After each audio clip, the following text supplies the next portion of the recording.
नेता प्रतिपक्ष जयराम ठाकुर ने विधानसभा में कहा कि लोगों की जान बचाने के काम के लिए हिम केयर योजना शुरू की थी, लेकिन कांग्रेस सरकार उसे भी पूरी तरह बर्बाद कर चुकी है। गरीब से गरीब लोगों को इलाज मिल सके, सुक्खू सरकार की यह भी मंशा नहीं है। माननीय अध्यक्ष महोदय, ये योजना बहुत ही एक मानवीय दृष्टिकोण के साथ शुरू की गई थी। जीवन में जब हम सामाजिक जीवन में काम करते हैं, कुछ जगह इस प्रकार के अनुभव होते हैं, वो आपके हृदय को छू जाती है बातें।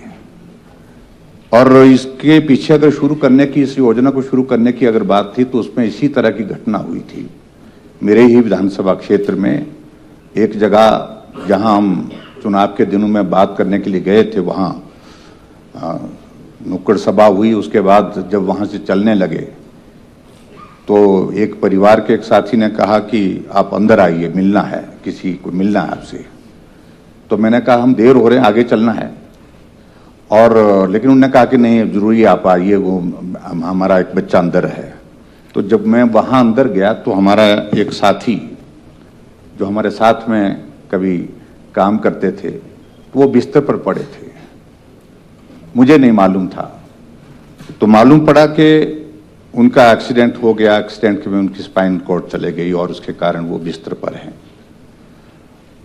और उस वक्त उन्होंने एक जरूर बात कही मुझे कि ऐसे मेरे जैसे मालूम नहीं कितने लोग होंगे हिमाचल प्रदेश में, लेकिन ऐसे लोगों के लिए कुछ आप कर सकें जो जिंदगी भर जिंदा तो हैं हम, लेकिन अपना पानी का गिलास भी हम खुद नहीं उठा करके ला सकते हैं। यानी कि पूरा आश्रित हैं परिवार के किसी सदस्य के ऊपर, जो हमारे लिए खाना भी खिलाएंगे, टॉयलेट भी ले जाएंगे, सारी चीजों को लेकर के।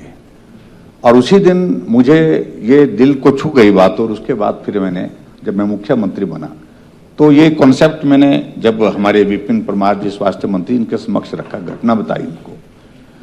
और उस घटना के पश्चात हमने इस योजना को शुरू किया था। Supplementary please. मेरा इसमें, माननीय मुख्यमंत्री जी, आप कह रहे हैं, ये बहुत ही ऐसा एक मामला है कि जिसमें जो लोग जिंदा हैं, बिस्तर पर पड़े हैं, अपना काम भी खुद नहीं कर सकते हैं, किसी के सहारे की जिंदगी भर उनको जरूरत रहेगी, ऐसे लोग हैं ये।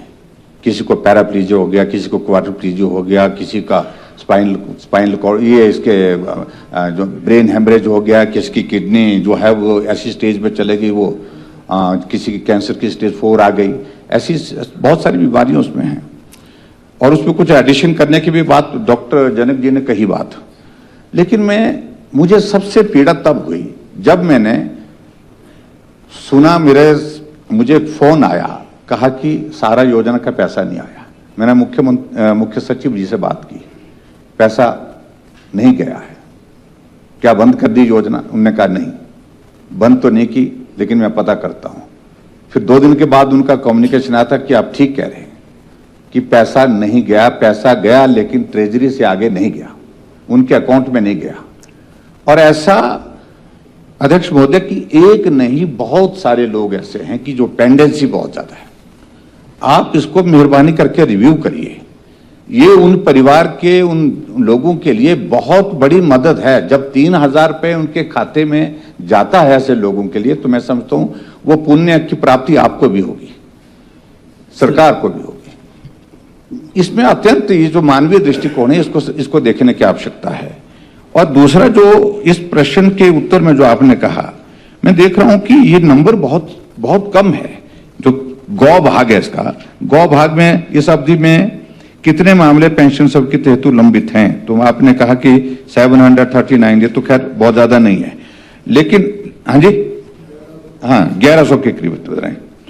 तो क्या आप इसकी वेरिफिकेशन की प्रोसेस जल्दी करेंगे?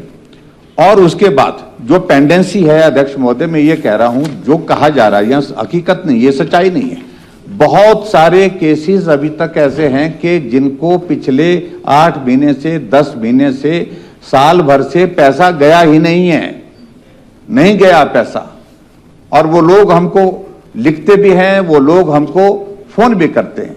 तो मेहरबानी करके मुझे लगता है कि कम से कम यहां तो थोड़ा ऊपर निकलिए आप बाकी बातों से। बाकी जगह अटक जाते हैं, फंस जाते हैं आप। चलिए, आगे लेकिन यहाँ सर। ऊपर आइए आप, इसमें तुरंत जो पैसा जो है सुनिश्चित करिए कि हर महीने वो पैसा उनके अकाउंट में पहुंचे। और दूसरी बात, जो एडिशन इसमें जो करने की जो है उसकी वेरिफिकेशन की प्रोसेस मुझे लगता है जल्दी करनी चाहिए, जल्दी करके उसको पूरा करके ये जो है वो सेवा का कार्य जो है करना चाहिए।